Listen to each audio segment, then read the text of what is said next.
अस्सलाम वालेकुम स्टूडेंट्स। एक भाई ने ये कमेंट किया था कि सर आपने क्लास के दौरान एक सेंटेंस बनाया है कि Asim and Aamir are wasting their time. तो यहां पर देयर की बजाय आपने योर टाइम क्यों नहीं लगाया? तो स्टूडेंट्स, इस बात को प्रॉपर तरीके से समझने के लिए पहले हम इस चीज को अंडरस्टैंड कर लेते हैं, फिर हम इस तरफ आते हैं।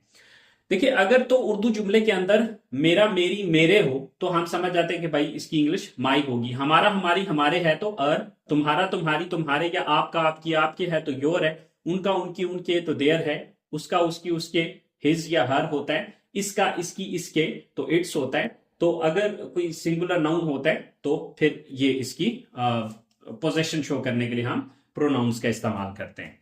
लेकिन अब अगर तो इनमें से कोई आए तो वो तो आसानी से जजमेंट हो जाती है। अब क्वेश्चन ये पैदा होता है कि सर जब अपना अपनी अपने की इंग्लिश आ जाए तो वहां पे कंफ्यूजन क्रिएट हो जाता है, जैसे कि इन भाई साहब को हुआ कि यहां पर देयर की बजाय योर क्यों नहीं आया। ठीक है, तो इस सवाल का जवाब यह है कि डियर याद रखिए कि देखिए, मैं अगर इन 5-6 सेंटेंसेस की एग्जांपल लूं तो इन सारों के अंदर मैंने लफ्ज अपना ही इस्तेमाल किया है। लेकिन जब मैं इंग्लिश सेंटेंस को देखता हूं तो यहां पर हर सेंटेंस के अंदर हम एक डिफरेंट इंग्लिश यूज कर रहे हैं अपना अपनी अपने के लिए, जो कि मैंने रेड मार्कर से लिखा हुआ है। ओके, तो इस सवाल का जवाब यह बनता है कि अपना अपनी अपने की इंग्लिश जब भी सेंटेंस में आए तो वो हमेशा डिपेंड करेगी आपके सब्जेक्ट के ऊपर। मतलब ये कि सब्जेक्ट, इनमें से जो भी सब्जेक्ट होगा उसके अकॉर्डिंगली अपना अपनी अपने की इंग्लिश आएगी। मतलब ये कि अगर हमारा सब्जेक्ट आई है तो हमारा अपना अपनी अपने की इंग्लिश जो दे रहा होगा वो लफ्ज माई दे रहा होगा। अगर सब्जेक्ट हमारा वी है तो देन अपना अपनी अपने की इंग्लिश अर होगी। अगर सब्जेक्ट यू है तो अपना अपनी अपने की इंग्लिश योर होगी। अगर सब्जेक्ट दे है तो अपना अपनी अपने की इंग्लिश देयर होगी। अगर सब्जेक्ट ही है तो अपना अपनी अपने की इंग्लिश हिज। अगर सब्जेक्ट शी है तो अपना अपनी अपने की इंग्लिश हर। अगर इट है तो इट्स।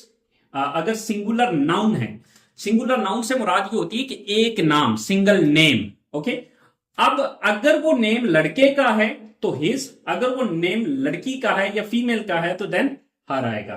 और अगर प्लूरल नाउन है तो प्लूरल नाउन कहते हैं दो या दो से ज्यादा नामों को। ठीक है, वो चाहे मेल हूं चाहे फीमेल्स हूं। राइट, सो अब मेल्स हैं या फीमेल्स हैं, दोनों सूरतों में अपना अपनी अपने की इंग्लिश देयर देगा। ठीक है, अब जैसे कि देखिए हमारे पास जो सेंटेंस था जो कि मैंने किसी लेसन के अंदर लिखा था और स्टूडेंट का सवाल ये था कि आसिम और आमिर अपना वक्त जाया कर रहे हैं, तो हमने इसकी जगह पे देयर क्यों लगाया? तो आप देखिए, आसिम एंड आमिर क्या है, ये एक प्लूरल नाउन है। ओके, ये एक प्लूरल नाउन है, यानी कि दो नाम है ना, आसिम एंड आमिर। सो अब ये सिंगल नहीं रहा बल्कि दो हो गए, ये प्लूरल नाउन है। तो अब अपना अपनी अपने की इंग्लिश देयर लगेगी। फिर जब मैंने ये कहा कि मैं अपना वक्त जाया कर रहा हूं तो लफ्ज तो यहां पर भी अपना ही आ रहा है, लेकिन यहां पर मैं देयर नहीं लगा रहा। अब मैंने देखा कि भाई मेरा सब्जेक्ट आई था, तो अब अपना अपनी अपने की इंग्लिश यहां पे मैं क्या यूज कर रहा हूं, माई यूज कर रहा हूं। देन फिर मैंने एक नेक्स्ट सेंटेंस बनाया कि वो अपना वक्त जाया कर रहा है, तो अब वो एक लड़का है, ही है, तो अब अपना अपनी अपने की इंग्लिश हिज देगा, जो कि आप यहां पर देख सकते हैं मैंने यूज किया। फिर नेक्स्ट स्टेटमेंट के अंदर मैंने कहा she is wasting her time, वो अपना वक्त जाया कर रही है, तो वो एक लड़की है, शी है, तो अब अपना अपनी अपने की इंग्लिश हर दे रहे। फिर इसी तरह से यू है, तो अब सब्जेक्ट चूंकि यू है तो इसका अपना अपनी अपने की इंग्लिश योर देगा। ठीक है, जैसे कि आप यहां पर देख सकते हैं यू का योर होता है। So you are wasting your time, आप अपना वक्त जाया कर रहे हो। So we are wasting a time, अब सब्जेक्ट चूंकि वी था तो इसका अपना अपनी अपने की इंग्लिश अर होगी। So we are wasting a time.